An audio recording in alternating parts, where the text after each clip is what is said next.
Daniel was the editor of the Harvard Law Review, which should tell you a lot about him. He has spoken at this conference 4 times previously. I remember one of his lectures sounded to me a lot like a law school classroom on how humans think about the big issues. Very intriguing. You know, we were at that time having a hard time getting the scientists to open their minds to the larger reality, and lawyers are taught that how people think about big issues depends a lot on their spirituality and their cosmology. Very interesting lecture. One of his lectures was on his defense of John Mack when Harvard was trying to give him a hard time. Lawrence Rockefeller paid for that. I think they must be friends. I do recall talking to him in the past about being running a round table at a State of the World forum concerning exopolitics policy. I don't know whether he's going to get into that in his talk on UFO conspiracies and UFO phenomenon, but let's welcome Daniel Sheehan.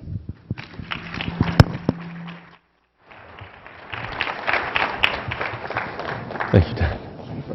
Thanks. Well, good afternoon.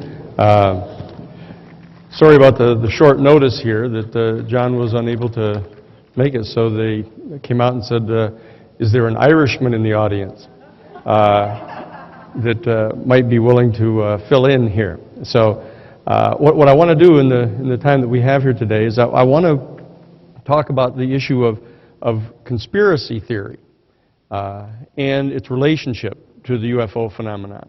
Because one of the things that I've noticed over the years developing is two trends here in a lot of the meetings and other meetings about this extraordinarily important subject. One is that there's been an intensification of people's concern about conspiracies in general, because of the experience that people have had in realizing that the UFO phenomenon has generated a massive cover-up on the part of the United States government and its relationship with other governments around the world. People have begun to open on to the realization that this type of conspiracy to silence people and to conceal information from the general public is a rather generic phenomenon with regard to the government. So people have begun to look into other types of conspiracies to determine what else it is that we might not be being told by our government. A second phenomenon that I've noticed is going on is a greater and greater openness toward kind of a spiritual dimension of this, the extra-dimensional qualities of this. For example, yesterday the discussions about actually the experience that beings have in between lives, and opening onto the past life experience. These are two interesting phenomena that have been evolving over the years during these conferences specifically about the UFO phenomenon. What I want to do today, briefly, is I want to address the former of these two, the conspiracy theory issue. As Don pointed out, I was retained back in 1994 by Dr. John Mack, the chairman of the Department of Clinical Psychiatry at Harvard Medical School, to represent him when Harvard University pulled him in front of a major faculty committee at Harvard University and began to grill him about his book. And it became evident to all the people involved in that there was some type of a major effort going on to silence John, to keep him from talking about this, to keep his stature and status from lending additional credibility to this important issue. And for example, when I was asked to represent him, I appeared with John at one of the first of these hearings, and Dr. John Relman, who was chairing the actual faculty committee, just began to grill him. And so I stopped Dr. Relman. I said, "Excuse me, Dr. Relman." I said, can you tell us exactly what it is that we're doing here? Why is it that this faculty committee has been organized? What is it that you're trying to achieve through these interrogations of Dr. Mack? And Dr. Relman, who was the editor-in-chief of the New England Journal of Medicine and a faculty member at Harvard University, he said, well, when Dr. Mack wrote this book, Abductions, Human Encounters with Extraterrestrials, said many phone calls started coming to the dean of the medical school. And there was the dean of the medical school sitting on the faculty committee right next to him. And he said, and people began to ask questions in these telephone calls, and the dean found that he was unable to really provide answers to them. So we thought that, we'd gather together some members of the faculty and have a discussion with Dr. Mack and be able to get the answers to these questions. So I said, well, this doesn't look exactly like kind of a, an informal meeting of some faculty members here. Here you are. What, the sound is gone? Okay. Okay. Is there somebody with... Okay, well, I'll talk louder until they... Is it back? Okay, good. So the bottom line is, I said, well, if that's what we're doing here, then who was it that made these telephone calls to you? And he got kind of startled, and he looked around, and he said, well, actually, I don't think I'm at liberty to discuss that. And I said, well, if in fact, that we're supposed to be here to answer the questions that they were asking in these telephone calls, well, what questions were they asking? And he said, oh, gee, I don't think I'm at liberty to discuss that either. And so it began to become clear that somebody was making these telephone calls and something was happening here. And so that what's happened is, because of that, people have developed this theory that there was some, of course people say, it's the government. The government called to Harvard University and they're trying to get this suppressed. And so that then people go on from there to say, oh, well, then they remember that right after this had all happened, Dr. Mack was killed, was run down by a car on the streets of London. And so people then go on to say that, well, not only was it the government trying to suppress him to begin with, but in fact they killed him in order to silence him. What I want to point out is starting with this example that we have direct knowledge about, I want to open on to the larger question of the types of conspiracy theories that people have going, because the fact of the matter is that it wasn't the government of the United States that contacted Harvard University to try to suppress John. It turns out it was Time magazine. And in fact, John was not in fact murdered. This was in fact a terrible, tragic accident. That he was run down by a drunk cab driver. Danny Mack was on the phone to me, John's son, within an hour of it having happened. And I was the last one to speak with John as he was flying from the airport to fly to London to do this major presentation he was doing on T.E. Lawrence at Oxford University. And so I had talked to him, the last one to talk to him, and then I was on the phone within an hour or so after he was killed. And we had the person arrested, they were interrogated, they had alcohol tests on him, he was drunker than a sailor, and it was terrible, but it wasn't a murder, it wasn't part of a conspiracy of any sort. But when you look back to this thing, you say, well, what was Time magazine doing trying to suppress John?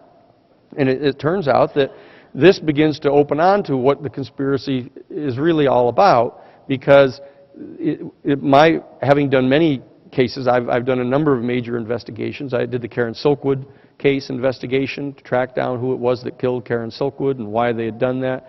I ran the investigation against the Ku Klux Klan, the American Nazi Party down in Greensboro when they murdered 6 people down there. I know how to investigate these things, and I know how to differentiate between a real conspiracy and a fictional conspiracy. And in this particular case, it turns out that Time magazine hates Harvard University. More specifically, Henry Luce, who was the editor-in-chief of Time Life, hates Harvard University. He views Harvard University as the seat of the liberal ethic in Western civilization, And Luce is a complete reactionary, like the neocons and stuff that we've had some experience with over the last 6 years now. But Luce was a reactionary and hated Harvard University, and so that they would go after Harvard University on any occasion they could. In fact, it was time that sent the woman in to try to destroy the reputation of John Mack earlier.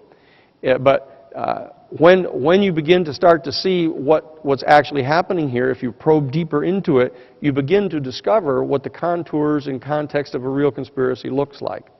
And in this particular case, it turns out that you find out that Henry Luce was not only a major reactionary, but it turns out that he was part of a cabal of people who were actually helping to support the rise of Hitler in Germany. That he actually was very much involved in helping to raise funds for Hitler between 1924 and 1928, a critical period in there. And it turns out that the people that were working with him included George Herbert Walker. And people go, let me see now, George Herbert Walker. That George Herbert Walker Bush 1, turns out that's his father-in-law. And his father-in-law was one of the major financiers of the rise of Hitler. And the people that he worked with included John Foster Dulles and Allen Dulles. Allen Dulles being the man who went on to become the director of the Central Intelligence Agency. And John Foster Dulles having been the Secretary of State of the United States. So you start to then begin to see, wait a second, this is now getting complex again. Because as it turns out, this cabal of extreme reactionaries are also involved in having attempted to overthrow the United States government. Actually, back in 1932, there was actually an effort to generate a military coup against the Roosevelt government back in 1932. And now these are things that people have almost never heard about, but it becomes very important for us for this reason. Because it turns out that the hand-picked editor-in-chief of Time Life, picked by Henry Luce, was a man by the name of C.D. Jackson. And C.D. Jackson turns out to be the man named by Colonel Corso as his briefing officer. When Corso was put in charge of the technology that was taken from the wreckage at Roswell, and given the assignment of farming this equipment out to various major American corporations to attempt to capitalize on the technology that was recovered from the Roswell crash. And so we start to begin to see this extraordinarily interesting unfolding in front of us. Because what I want to do today in the brief time that we have together is I want to talk about this set of conspiracy theories in the context of the UFO phenomenon. Because the cover-up on the part of the United States government of the reality of UFOs and the reality of contact with an extraterrestrial civilization like this is, without any doubt whatsoever, the biggest and the most important conspiracy that exists on our planet today and in our country. What I want to do is, before I address that directly, I want to use as another example of this a discussion about what the second biggest conspiracy is that we're all aware of. I think we probably all could think pretty clearly about what that is. In addition to the UFO phenomenon, the cover-up of the ETs, the biggest, the most central conspiracy in the history of the United States is the assassination of President Kennedy. And people will immediately will say, yes, that's true. And as it turns out, I happen to be in a position to be able to speak quite directly to that. And so what I want to do today, given the fact that I was asked on short notice to talk with you, I want to tell you what it is that actually happened there. And I think it's about time that this was clarified directly. Because what's getting ready to happen is in June of this year, just another couple months, you're going to find something out that is going to be quite shocking and startling to all of you. There is as we speak, an article being prepared by New Yorker magazine, a 12,000-word article that's going to be published. And it's going to be, it's being written right as we speak. It's being written by by two men, a man by the name of Jefferson Morley and David Talbot. And what they're going to be revealing is that in June of 1968, when Bobby Kennedy was killed at the Ambassador Hotel, there has now been discovered a photograph that was taken within minutes of the killing of three men standing in the lobby of the Ambassador Hotel, which included David Morales, Gordon Campbell, and Jorge Johandes. Now, this doesn't mean anything to you yet, but it turns out that David Morales was in fact the shooter on the grassy knoll in Dealey Plaza on November 22nd of 1963. And he was the lead shooter in the triangular fire team that was trained to assassinate Fidel Castro. And Jorge Johandes was the head of the DRE, which is the Cuban student group that Oswald got into the argument with on the street corner down in New Orleans, the famous incident that had occurred down there. But it turns out that these three men were actually standing right in the Ambassador Hotel in the lobby within minutes after the killing of Bobby Kennedy. And a second revelation that's in the process of being made very soon is going to be undertaken by Richard Billings. Richard Billings was the chief staff writer for the House Select Committee on Assassinations. There are a series of major intense meetings going on today, actually. They began yesterday and are continuing on to today, in which Dick Billings is participating, along with Gaetan Fonzi, who is the chief investigator for the House Select Committee on Assassinations. They're in communication with G. Robert Blakey, who is the staff chief. They're now in the process of getting ready to reveal a second photograph which shows in Dealey Plaza, within seconds before the shooting, a photograph of Rip Robertson and Grayson Lynch. And that's important because Rip Robertson happens to be the fellow, let me tell you who Rip Robertson is and why it's so important that he's standing right there in Dealey Plaza, and you can see the picture of the president in Connolly's vehicle going right past him, and you can see him tipping his hat like this just before the shots rang out. It turns out that the reason we know who he is because back in June, I want to take you together now back to June of 1963. This is now just a matter of a few months before the president was killed in Dallas in November of 1963. It turns out that Richard Billings was, at that time, the Miami bureau chief for Time Life magazine. And he received a call and was told to go to the Miami National Airport. This is the night of June 8th of 1963. He went to the Miami International Airport at midnight, was met by a group of men there and taken to what they call Corrosion Corner, which is this big corner where the covert flights come out of Miami. And he was put on an airplane, one of those seaplanes, and flown with 10 men out onto the ocean. They landed on the ocean, and they disembarked and got onto a yacht, a large yacht. It was called the Flying Tiger, too. It was owned by a man by the name of William Pauley. William Pauley turns out to be a very close friend of C.D. Jackson, who was, in fact, the editor-in-chief of Time Life magazine. And that's why Billings was asked to go, because C.D. Jackson, the editor-in-chief of Time Life, wanted to have him on board this yacht because they were taking an assassination team ashore that was going to make an attempt to assassinate Fidel Castro. And it turns out that the person who was in charge of that assassination team on that date, from June 8th to June 10th, was in fact Rip Robertson. And when they'd put this team of assassins over the side in this rubber dinghy with a little silent motor on it to go ashore in Cuba. On the night of June 10th, they were on board, and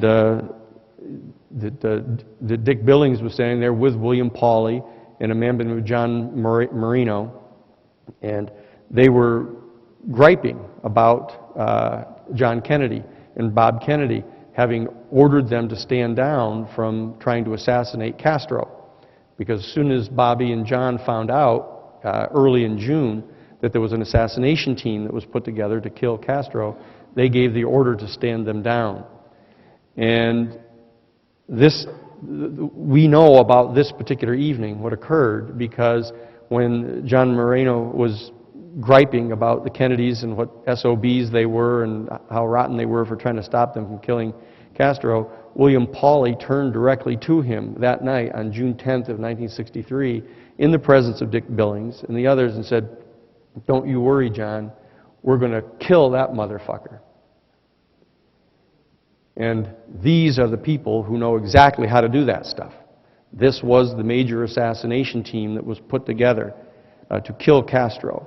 And so what I want to do briefly is I want to tell you, unfold to you in detail how this whole thing happened, so you can understand what it is that happened to the president, then what happened to Bobby, so you can understand what did happen and what didn't happen.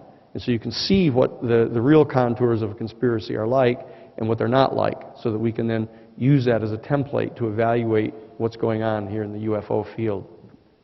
What happened in this instance is we have to go back to 1960 to understand this.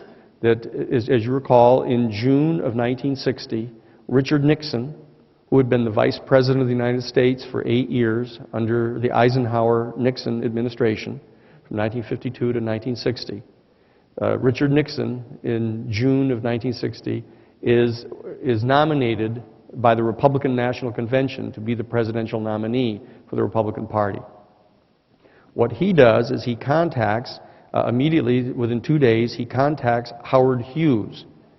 Howard Hughes, that before he'd become basically a vegetable with 9-inch fingernails and all that, that he had been, as many of you know, he had been a major inventor, a very creative guy. He invented the Spruce Goose, which became the prototype for the C-5A cargo plane, and he had developed contempt for everybody in the Hollywood community and had just basically withdrawn, and people didn't see him much anymore. What happened is Howard Hughes actually became a major consultant to the National Security Agency that had been created by the National Security Act of 1947. Howard Hughes had a thing called the Summa Corporation, and he invented major technological things for the National Security Agency. One of which was the Glomar Explorer that was able to pick up submarines off the bottom of the ocean in the C-5A cargo plane, etc. And in that capacity, he had become a friend, an associate at least, of Richard Nixon. Because Richard Nixon, in his capacity as the vice president under Eisenhower for 8 years, chaired the 5412 Committee. The 5412 Committee is a special subcommittee of the National Security Council, which is in charge of covert operations. And so Richard Nixon, for 8 years, chaired the Covert Operations Subcommittee of the National Security Council from 1952 to 1960. And in that capacity, he became familiar with Howard Hughes. So immediately upon Richard Nixon winning the Republican nomination for the presidency in June of 1960, Richard Nixon contacted Howard Hughes by secret telephone contact that they have, a scrambled phone, and told Howard Hughes that Richard Nixon wanted Hughes to organize a political assassination team to assassinate Fidel Castro and Raul Castro and Che Guevara and 5 other men who had, as of January of 1959, overthrown the Batista regime down in Cuba and had established a revolutionary government. And Richard Nixon wanted them assassinated. So he contacted Hughes and asked Hughes to do this and to keep it away from the office of the presidency. Don't let it track back here. You get that done. And Howard Hughes agreed to do that in June of 1960. Howard Hughes contacted one of his lawyers, at that time a comparatively young one of his lawyers, a man by the name of Robert Mayhew, and assigned Mayhew the responsibility of getting this done.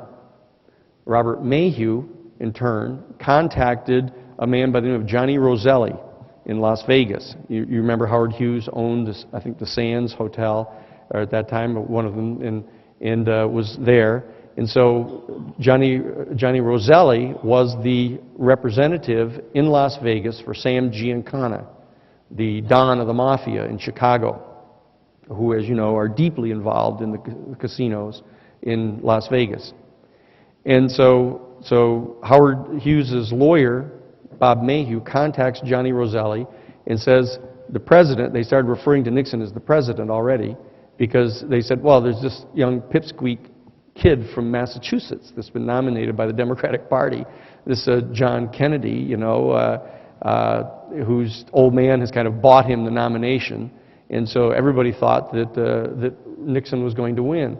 So Bob Mayhew said to Johnny Roselli, you know, the president wants this assassination team put together, and you guys, referring to the Mafia, you guys have your own reason for wanting to get rid of Castro. You know, they've thrown out the Batista regime, who is your partner in the heroin trafficking.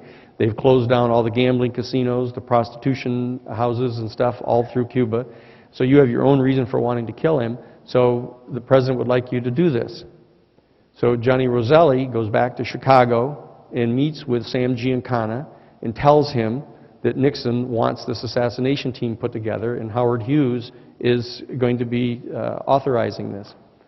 So at that point, Sam Giancana says, well, wait a second, if we're going to do this, if we're going to kill Castro, that's in Cuba, that's Santo Traficante's territory.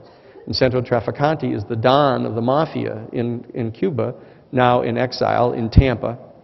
So they go down and have a set of meetings. They have 3 meetings that take place from June 15th to June 21st of 1960 at the Fontainebleau Hotel down in Miami. And in the meetings are Sam Giancana, Johnny Roselli, Santo Traficante, and Robert Mayhew are all there. There's an agreement in principle on the part of Sam Giancana and Traficante that in principle they'll go ahead and do this, but they want to make certain that this is coming from the president and not just a pipe dream of Bob Mayhew or Howard Hughes. And so they insist that some representative of the president come to the next meeting to confirm this. They have this next meeting, and a man comes using the nom de guerre of Mr. Ed. It turns out this is Sheffield Edwards. Sheffield Edwards was the chief of security for the Central Intelligence Agency out of the Miami station down in Miami at JM Wave. He gives the nod to go ahead and do this.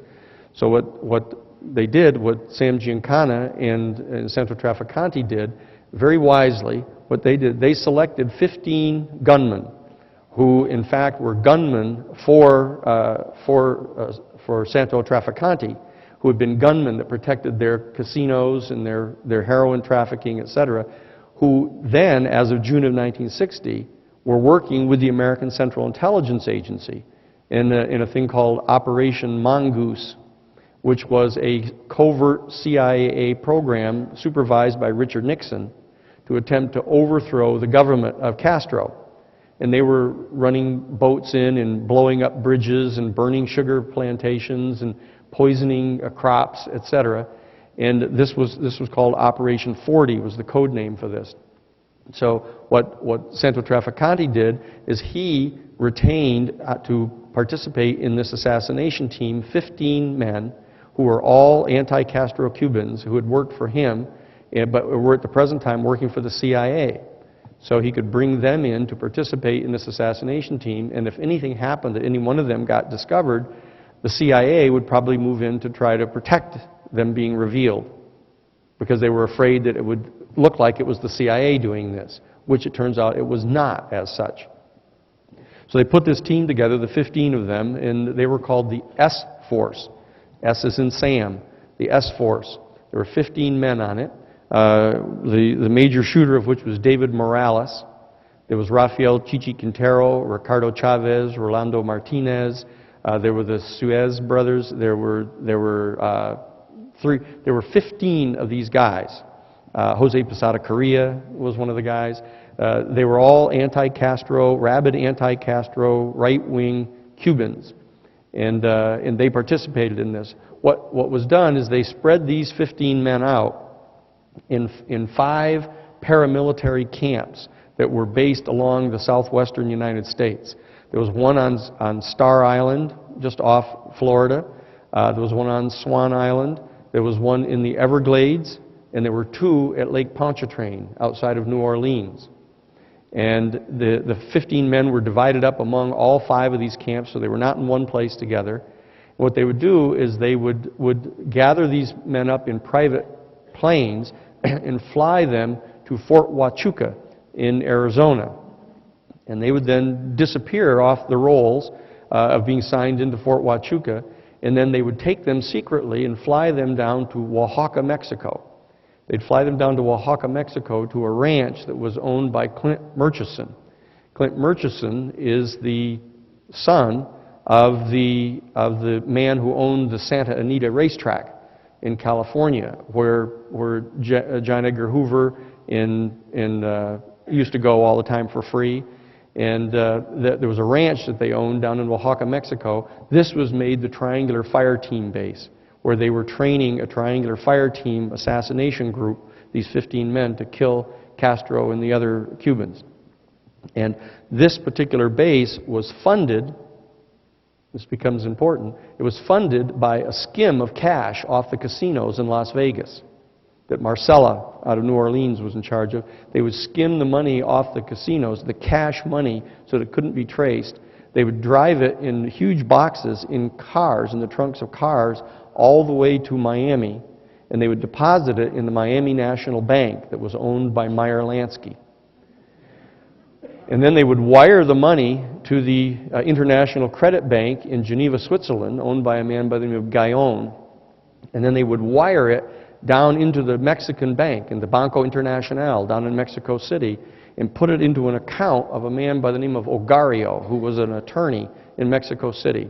And this is the place from which all of the costs for the Triangular Fire Team base were all covered by, out of this bank account in the Banco Internacional of an attorney by the name of Ogario.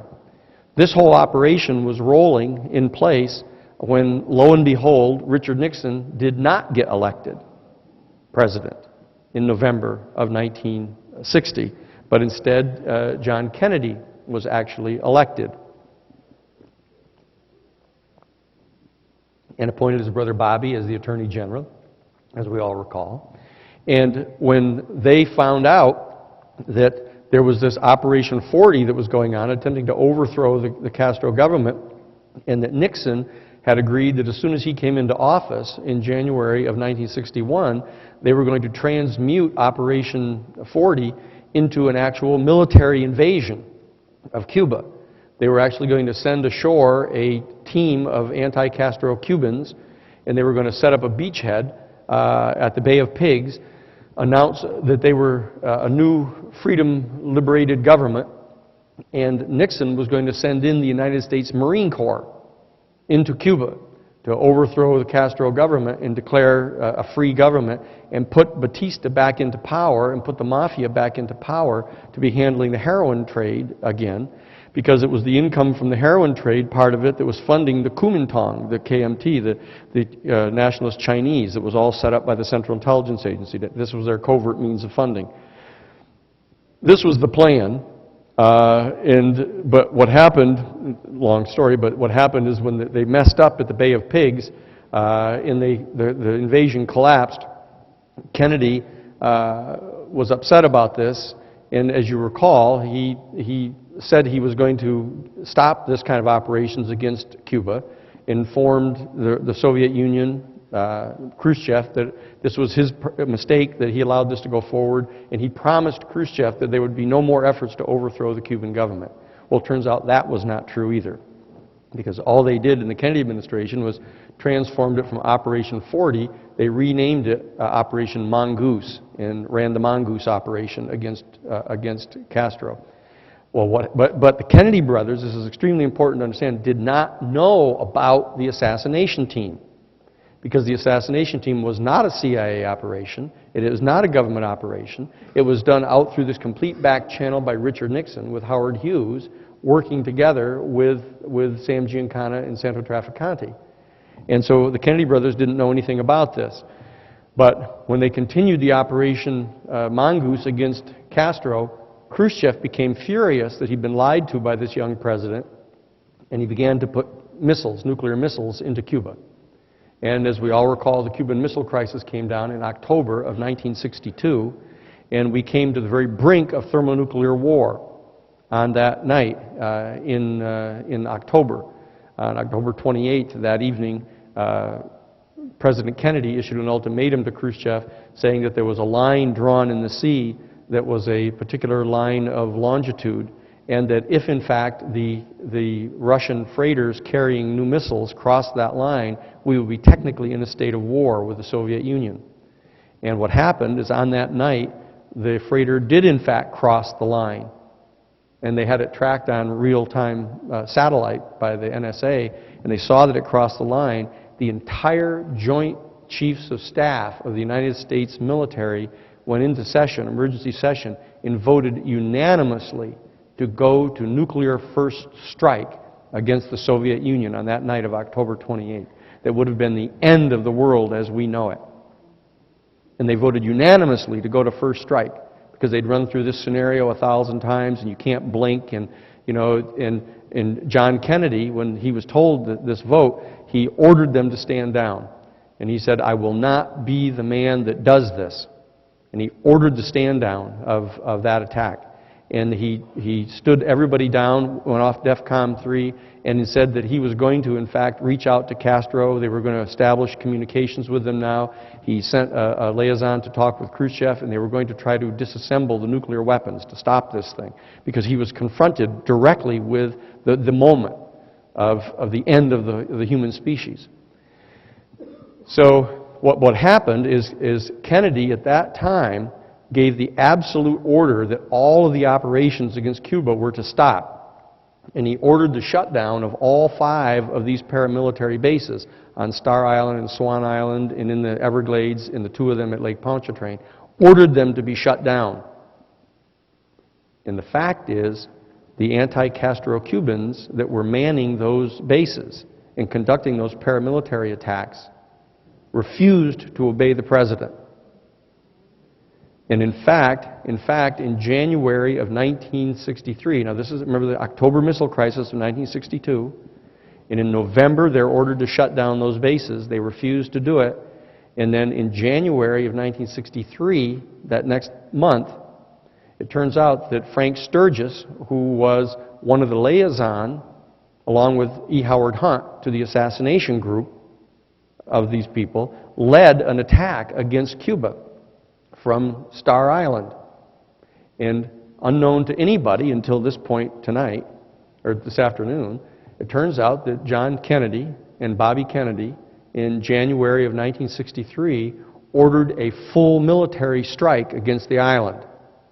And they sent in 50 United States Marshals in 6 helicopter gunships, fully armed with M16 rifles and full military brigade, went in and attacked the island and burnt out the camp of the island and arrested Sturgis and the other anti-Castro Cubans on that island, and threatened to prosecute them under the U.S. Neutrality Act for violating the Neutrality Act of attacking a country that the United States was not at war with. But then they released them and figured that that was a shot across the bow and that they all now knew that they were not to do this. The problem is that in February, a second attack was launched against Cuba from the base in the Everglades, this one under the supervision of E. Howard Hunt. So a second foray was organized by President Kennedy and Bobby as the Attorney General, and they sent in the helicopter gunships, burnt out the base in the Everglades, and arrested all of those men and prosecuted them under the Neutrality Act. It was that act itself that caused the members of the S-Force to say, "This is over, he's a traitor. He has lied to us. He said he would overthrow this government of Castro. He's now standing us down, and the S-Force at that moment resolved to kill the president. And when it was early June of 1960 when Bobby Kennedy was informed by William Sheridan, was informed by an FBI officer about the existence of the assassination team. And Bobby was furious about this, and he went and talked with John, and they both ordered the shutdown of the assassination team. Order it shut down. And what happened is on June 8th, this team was attempting one last foray to go in to try to assassinate Castro, pretending that they hadn't gotten the order from the president. And that's what happened on June 8th to June 10th.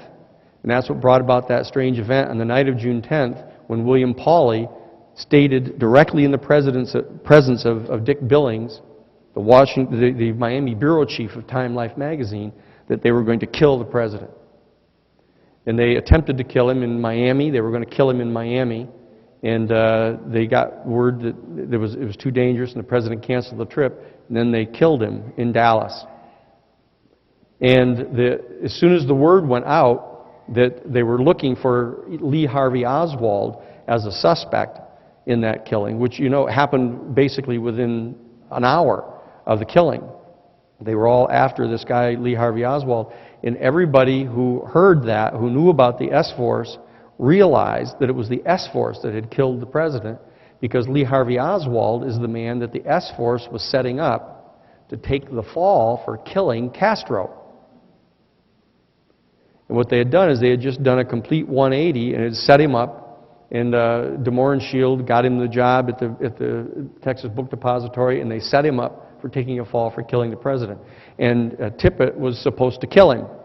The office of the police officer in the Dallas Police Department was sent to find him and to kill him. And so as soon as Oswald saw him, of course, he knew exactly what he'd come for, and so Oswald killed him, shot him dead right in the street. And so this is what happened, of course. And then as soon as everybody realized that it had been the S-Force that had killed the president, everybody began to cover it up.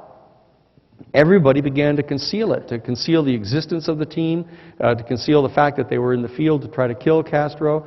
And in fact, it became the paramount thing to have to conceal. So, because what they argued to Chief Justice Warren in order to get him to chair the Warren Commission. They said, look, we've got to tell you something very secret. And this was Sheridan told him again. He said, look, the fact is, he said, there was an assassination team in the field to kill Castro. And if that ever gets out, the American people are going to think that Castro found out about this and therefore retaliated against the president, and it must have been Castro that that killed him. And they'll insist that we invade Cuba. And if we invade Cuba, the Soviet Union is going to attack us, and we're going to have a third world war, and we're going to destroy the whole world. And this is how they designed the conspiracy theory, the cover-up theory, to get somebody of the caliber of Warren to come in to conceal it. They met with Gerald Ford and told Gerald Ford about this, and the one thing that had to be concealed during the entire Warren Commission investigation was the existence of this particular assassination team that was in the field to kill Castro. And it turns out, of course, that's the exact team that killed the president. And that was how the whole thing got concealed.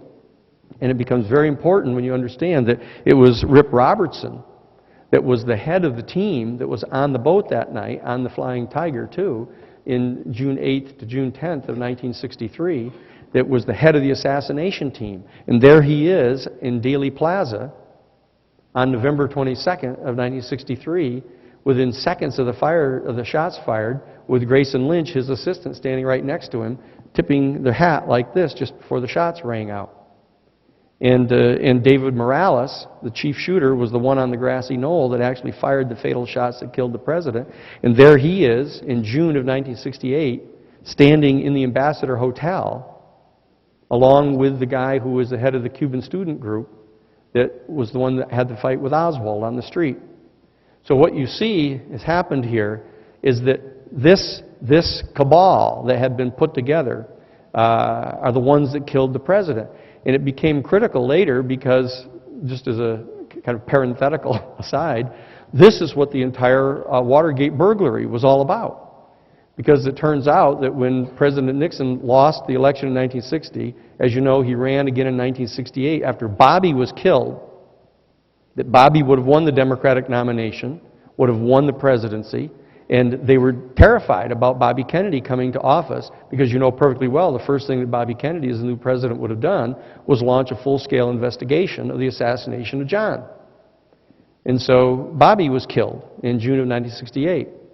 And with him being eliminated, Hubert Humphrey became the nominee and Richard Nixon beat him, and Richard Nixon became the president in 1968.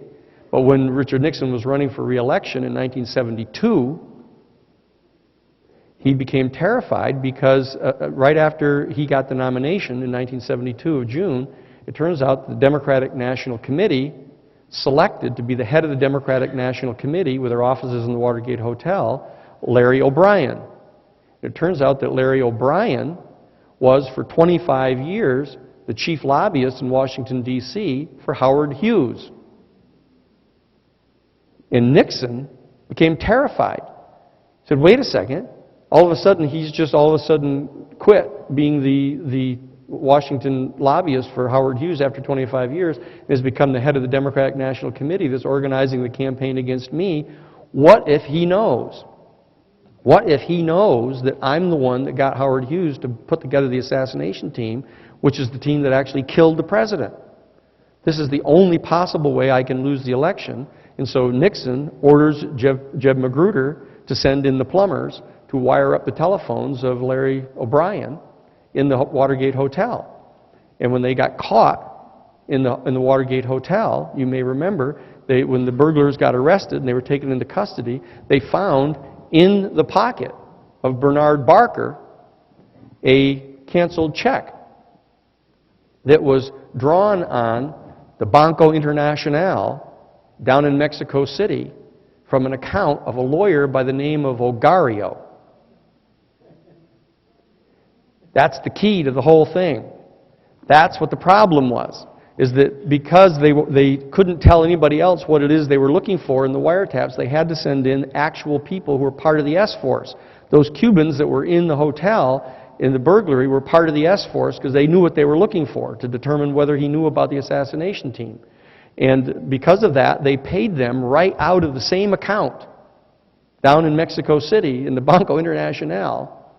And so that the famous smoking gun conversation that took place on June 23rd of 1972, after the burglars were arrested, you remember that John Dean, who was the legal counsel to President Nixon, and Bob Haldeman, his chief of staff, came into the president in the Oval Office, and it's on the tapes.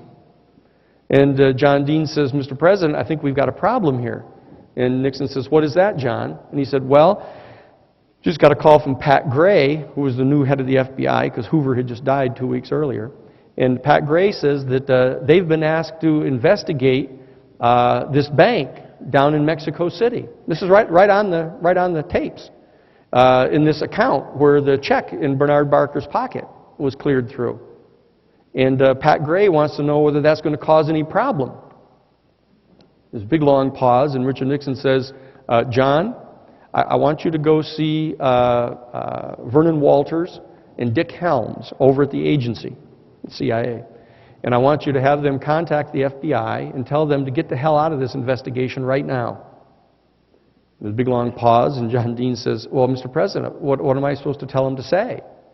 And he said, you have Vernon Walters and Dick Helms tell the FBI that if they don't get out of this investigation right now, all the Mexico stuff about the Bay of Pigs guys could come out.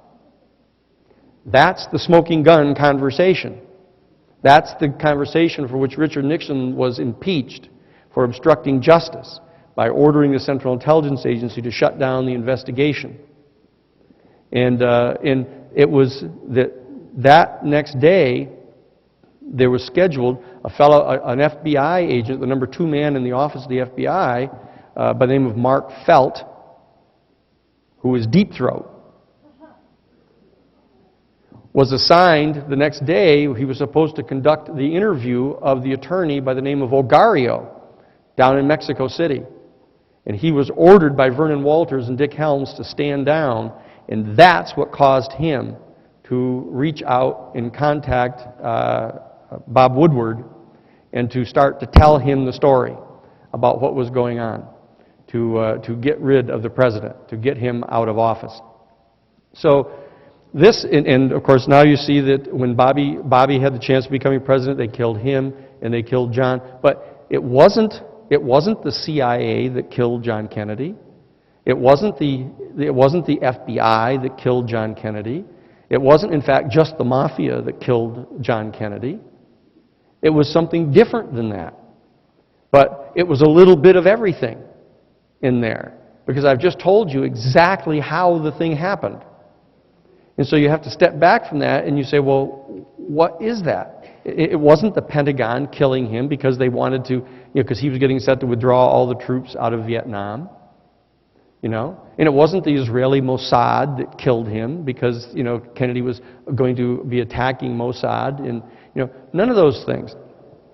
This is how it happened exactly. And so you look at that complex development of how this whole thing happened. And it's a little bit like an automobile accident crash. People coming into an intersection and one person is running the orange light and the other person is picking something up off the floor, and they crash together and people get killed. What happened here is there was absolutely a conspiracy to kill Castro, and there became eventually a conspiracy to kill President Kennedy, but it was actually initiated by a low-level group of people in the S-Force who were rabid anti-Castro Cubans who will kill you for stepping on their dog's tail. These are the kind of people that they are. And so that they developed the desire to kill the president. When they killed him, the other people who realized who it was that had done it had all their own completely different reasons for being terrified about this ever being revealed, because it would look like the CIA killed the president, or it would look like Richard Nixon killed the president, neither one of which was true. So this is the nature of that conspiracy and what it actually looked like. And so what does that tell us? What does that tell us about how conspiracies really happen and how they don't happen? And what does that say to us about the present state of the cover-up conspiracy with regard to the UFO phenomenon, which is by great measure the most important of all of the conspiracies and cover-ups that are going on in the United States and in the world, because of the absolutely dramatic implications of the existence of our having contact with an extraterrestrial civilization, the existence of technologies that could help solve virtually all of the major problems of our planet, to eliminate the global greenhouse gas dangers, to eliminate this huge catastrophe that's coming toward us now of raising the levels of the sea perhaps 40 inches, eliminating over half of all of our potable water on the planet by melting the polar ice caps at both poles and contaminating with salt water the freshwater aquifers along the seacoasts of our world. There's all kinds of extraordinarily important reasons why this particular cover-up, ranging all the way from the most practical and prosaic to the most profound, of really coming to understand what a civilization that has over perhaps 1 million years of advances beyond where we are might be able to share with us. So that what I want to do is I want to articulate to you what I think is going on. Now, some of you who may have heard me talk before, in that Colonel Ware referred to it earlier, is that I had pointed out that in my opinion, the response that an individual has to their encounter with the UFO phenomenon is in fact a direct function of that person's worldview. So that if in fact a person is an adherent to the second paradigm worldview, and I don't want to be too confused, but there's an entire octave of worldviews, a complete set of 8 worldviews. Now that's not coincidental. And just like it's not coincidental that we as a human species are able to physically discern only 8 primary colors in the spectrum of the red, orange, yellow, green, blue, indigo, and violet. And everything that is ultraviolet we can't discern with our own faculties. And everything that is below the red spectrum, the infrared, we can't see either. But our world is made up of these these a set of 7 primary colors. But we know what happens that if you take all 7 primary colors and you put them together in a set, is they become crystal clear white light. In the same way that we can only discern the 7 primary tones, do, re, mi, fa, sol, la, ti. And then the last do is the end of the octave set, and that you have a full octave. And we know that we can discern octave shifts, and that we can discern the relationship between octaves, and that becomes the base of music for us. Okay? But the same thing is true. We are, in fact, a function. Our physiognomy is, in fact, a function of the planet on which we were gestated. So it's not surprising that we, too, are products of this octave perception system, in the same way that other things are in our universe. And so that what we have is we have 8 worldviews, an octave set of worldviews, and they have been arbitrarily numbered, 1 through 8. In the first paradigm worldview is the classic animist, primitive, shamanic worldview of the Native American people and Aboriginal people. The second paradigm worldview is the dialectical worldview, the kind of fundamentalist worldview of us against them and black and white and good and bad. And it's predicated upon a cosmology that actually believes in the eternal return. That our physical universe, they believe in the second paradigm worldview, is expanding and all the way out to the point where every ultimately irreducible quantum field of matter will stand separate and apart from every other one.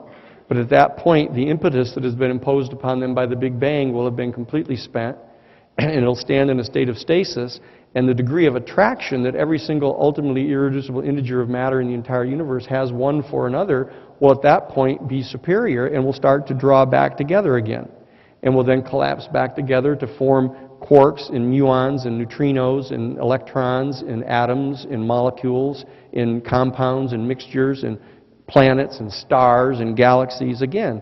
And so that this whole thing will happen until they all contract back together to the point where every single ultimately irreducible integer of matter in the entire physical universe will be in direct physical contact with every other one. And that the entire universe will be the size of the head of a pin. At which point the polarity will be switched immediately, and they will all repel each and every other one. Not an explosion from the center out, but every single ultimately irreducible integer of matter in the entire physical universe will immediately repel every other one, causing the Big Bang again. And that this will oscillate like this, like a heartbeat, for eternity. And that's the second paradigm worldview, and that's where they get this dialectical perception underlying everything. And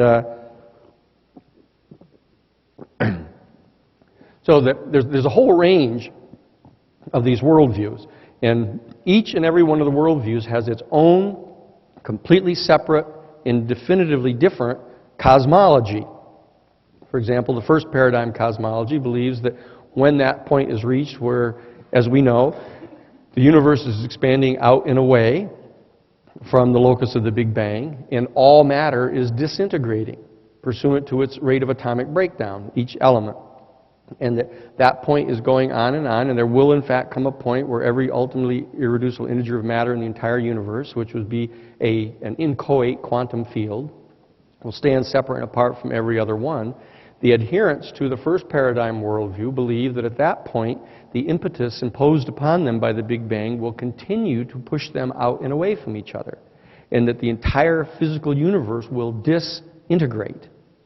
It's called the entropy theory of the universe, and that it will all disintegrate into infinite and eternal space.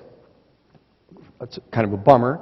It's the ultimate kind of pessimistic view of things, but what that causes them to believe that there is no ultimate referent for good and bad. It's all just going away, and so therefore there is no such thing as real value, and so therefore it generates kind of an authoritarian worldview that persons have to assert power and impose upon reality a set of meanings because there are none really.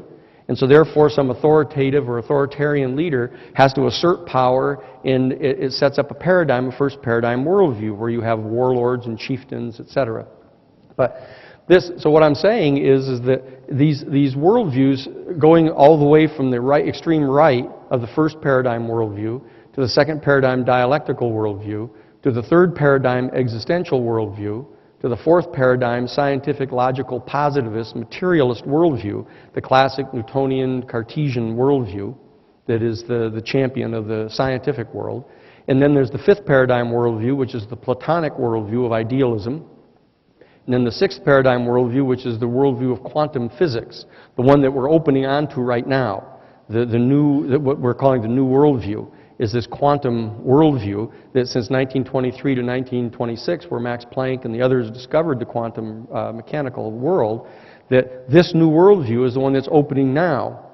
And then there's a seventh paradigm worldview, which is the classic theistic worldview, that believes that exterior to the physical cosmos, they're exterior to the physical limited boundaries of the physical cosmos that is made up of the sum total of all the ultimately irreducible integers of matter in the universe, that beyond that is an infinite and eternal sea of completely undifferentiated consciousness. And that it is the source of the material universe, which it enfolded into being out of consciousness. This is the classic seventh paradigm theistic worldview. And then there's the eighth paradigm worldview, which is the post-contact worldview.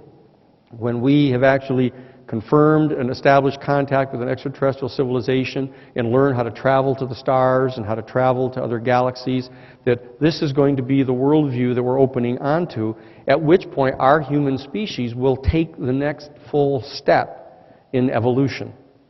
And that we will in fact evolve from Homo sapien to Homo divinus. And that we will actually be as much unlike Homo sapiens at that point as we are now from Homo erectus.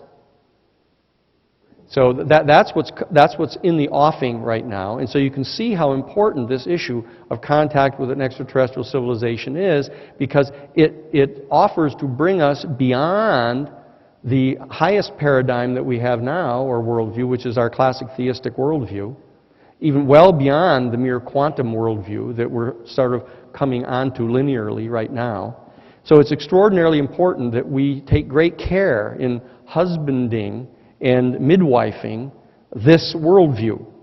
And that's really what we're here for. I mean, the fact is that we're not here just to look for, knocking on the side of a UFO or to, take pictures of a UFO. We're here because of that extraordinarily high calling that we all hear of looking toward the ultimate worldview of our human family, because it will be the closing of the octave of the worldviews to which we have access in our present incarnation as Homo sapien. It will be the opportunity we have then to make an entire octave jump into the next octave of being, at which point we will function at the lowest manifestation of the worldview of the next octave of being. And that's what we're doing. So you can see that it's important to understand that, in my opinion, what's happened is because of the contacts that began, as we all know, the principal contacts, setting aside the sporadic contacts that have gone on down through the centuries that we all are quite aware of, that after the explosion of the first nuclear bomb, the first atomic bomb, at White Sands in 1945, even prior to the explosions in Nagasaki and Hiroshima, that we began to have these contacts from these vehicles that would manifest, and they were all around White Sands, and they were all around New Mexico, and they were searching around and following the V-2 rocket experiments and all the things that were going on. It becomes quite evident that what happened is, in my judgment, that the extraterrestrial civilization realized that we had crossed into a point where we were threatening to terminate the entire evolution of our human family. We had touched into the technology that was going to be our own source of self-destruction. And I raise that because we now know that it was on the night of October 28th of 1962 when, but for the decision of one specific individual, we would have, in fact, totally annihilated ourselves. Because the entire Joint Chiefs of Staff of the United States government had voted to go to nuclear first strike against the Soviet Union. And if that simple flick of the wrist had happened from John Kennedy and said, launch, we would all be gone. And we would not be here talking about this. So we've overcome that particular moment of dire threat. But that was the moment of dire threat that basically instigated the major bout of contacts that we began having with the extraterrestrial beings. And so what's happening now, that we have this entire set of questions that are in front of us is, well, what happened there? When they reached out to us to actually attempt to keep this from happening, we know of the contacts. You remember back in 1967, the contacts up at the Nike Zeus missile sites up in Montana, where the UFOs came and they shut down all 10 Nike Zeus missile sites in 2 different Nike Zeus missile bases there. So they're perfectly capable of shutting down these particular devices. We know that now. So the question is well, what are the beings up to? What are they doing? What kind of contact have they had with our United States government? What kind of contact have they had with the Soviet Union? And I've had the privilege of chairing the strategic initiative to identify the new post-Cold War paradigm, working with President Gorbachev at the State of the World Forum, which Colonel Ware touched upon. So I've had the opportunity to sit down with the presidents of 90 different foreign countries and to talk with them about this issue of the UFO stuff and how important they thought it was. It was the first conversation I ever had with Gorbachev, when I got an opportunity to sit down with him. And he referred me directly to his foreign minister, who put me in touch with the man who told me all about the contacts and stuff that they'd had in the Soviet Union with these beings. And so that I think that this is an extraordinarily important issue. It is, as I've said before, I think it's the most important single public policy issue confronting our human family today, because it is filled with promise. It is filled with the potential of opening onto an entire new world, the entire next step in our biological evolution as a species. But it's important to remember how terrified the guardians of the present worldview are by the threat of this. There's an old Sufi saying that when a pickpocket meets a saint, all he sees are his pockets. And this is what I believe happened when this extraordinary opportunity presented itself of the contact with an extraterrestrial civilization, because of our nation state, a comparatively primitive organizing mechanism to begin with. But our nation state, seeing itself in fundamental dialectical conflict with the Soviet Union, perceived this as simply two things. One, an opportunity to get a great advantage in having a new weapon system to be able to defeat the Soviet Union. And secondly, perceived these beings as a potential threat. They perceived them as the ultimate other. And that's the fundamental function of the second paradigm dialectical worldview, is you encounter a different being and you perceive them as a threat, as a projection of the ultimate other onto them. And so that I think both things happened with regard to the major American military complex. They perceived these beings as an ultimate threat. They invaded our airspace. We had no capacity to counter them. So I believe that that the leaders of the American government at that time began to try to seize these vehicles.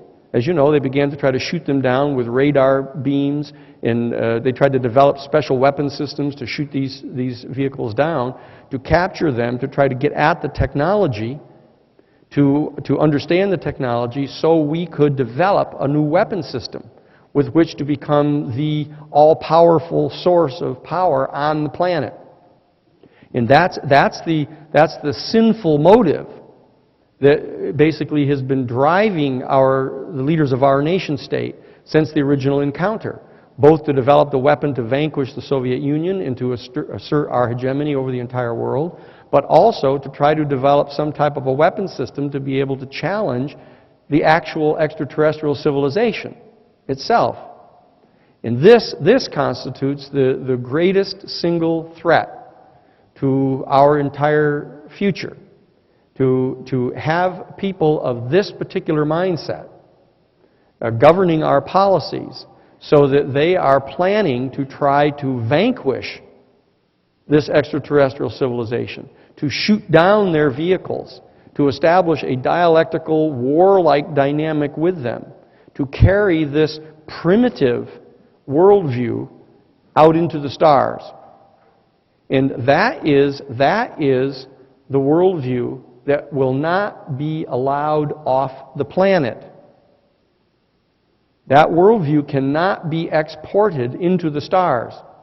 And I believe that the extraterrestrial civilization, whatever its particular configuration, whether there is in fact a galactic confederation or whether there's some loose association of the different planetary systems that these people come from, that they realize what a terrible threat our species represents in our presently comparatively unevolved state. And so therefore there has been this entire deterrent to our being able to really travel to the stars. It's why I believe it's taken us so long to move from, putting people on the moon to all of a sudden stopping putting people on the moon, to not in fact really going forward with the space platform at an adequate rate, of not really placing people on Mars. That what's happened here is I believe that there is a communication that is coming to us from the people of the extraterrestrial civilization, holding us back from this step out into space, and at the same time attempting to facilitate our evolution in a positive, constructive way without over-interfering in our normal biological processes. So I believe that that's the nature of the, in a sense, two-sided conspiracy. There's a conspiracy on the part of the leaders of our military-industrial complex to continue to try to capture the technology and to establish a weapons set of systems for hegemony on our planet and to be able to militarily defeat the extraterrestrial people. And there's a conspiracy, in a sense, on the part of the extraterrestrials to keep us confined to our planetary system, at least, allowing us to evolve in a more constructive way.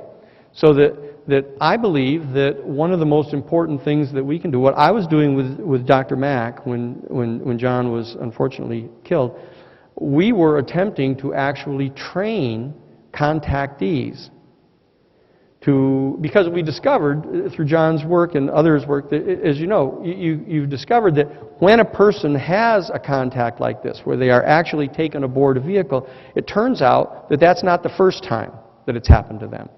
That is part of a pattern that's happened to them. And John relates that in his books, that we discovered that to be true. So we knew that the people who had experienced a number of different contacts were going to have future contacts.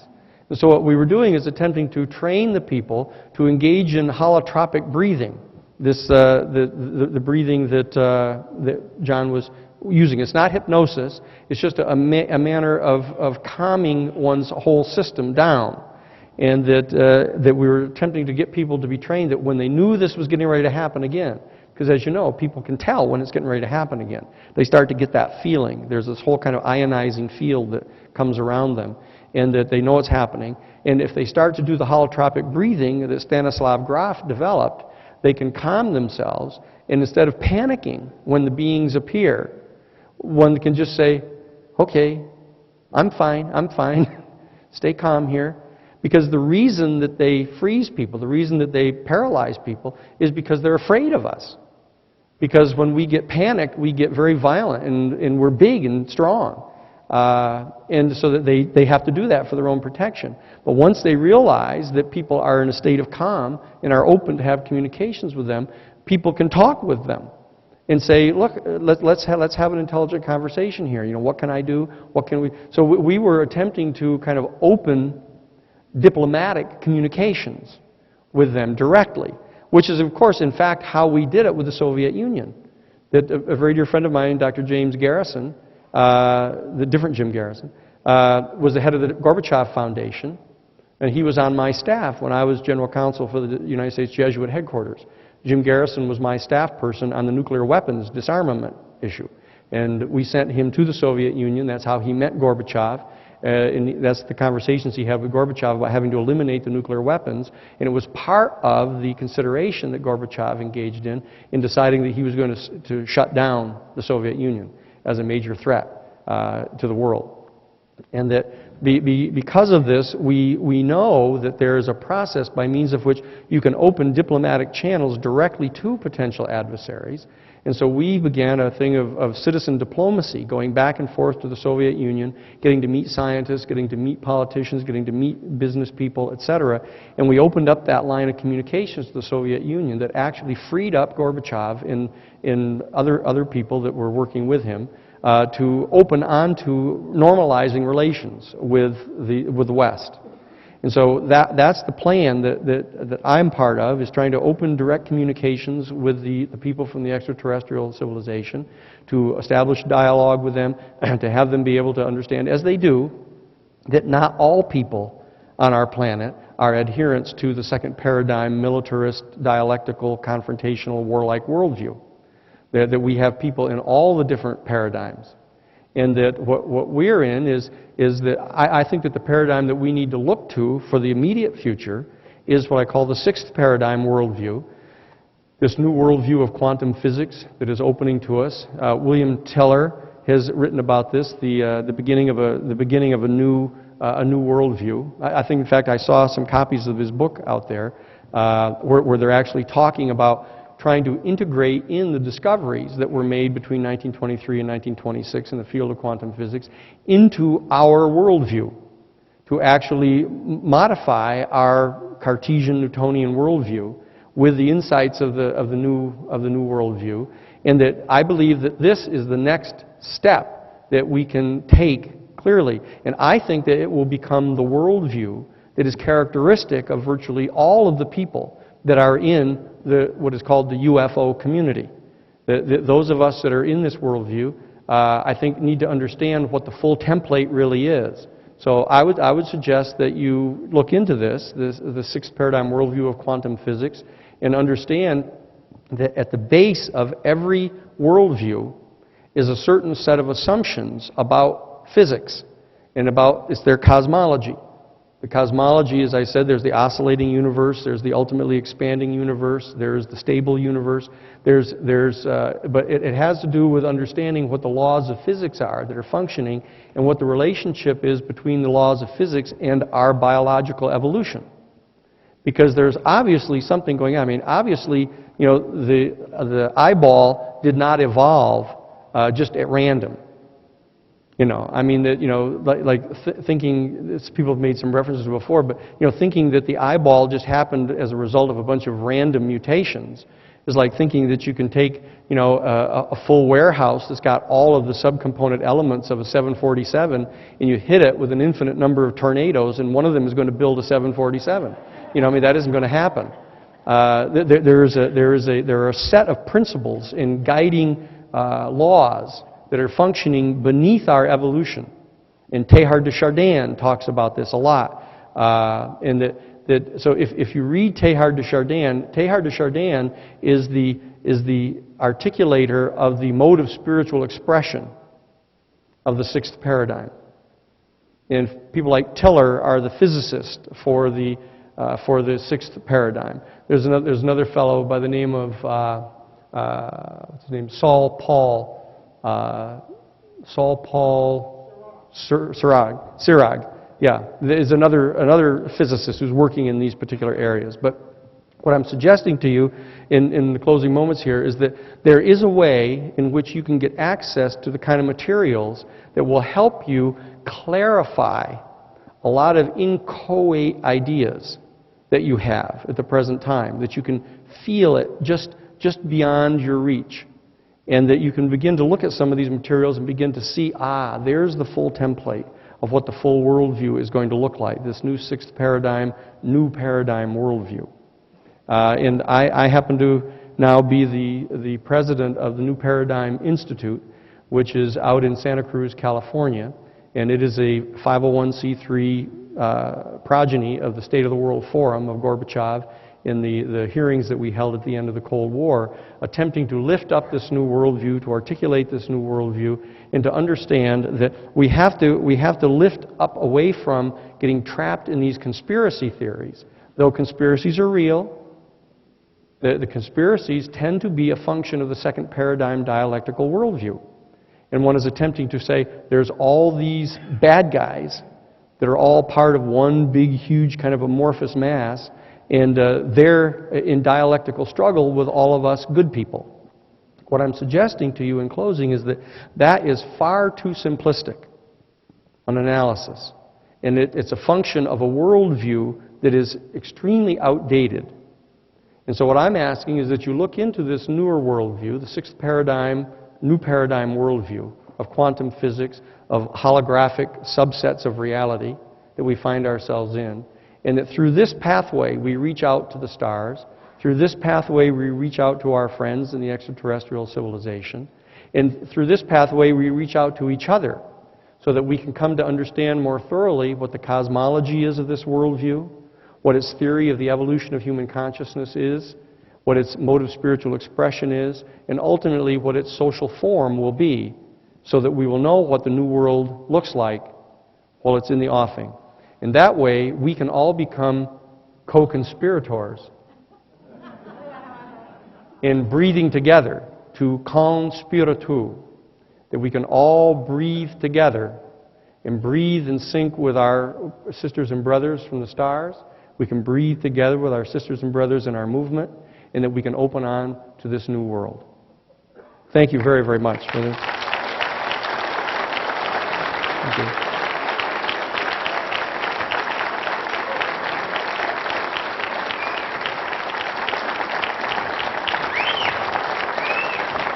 Thank you very much. Thank you. Okay, so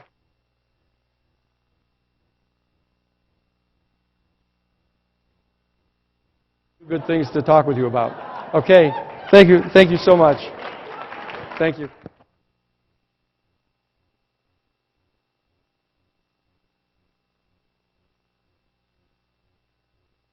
It's yes.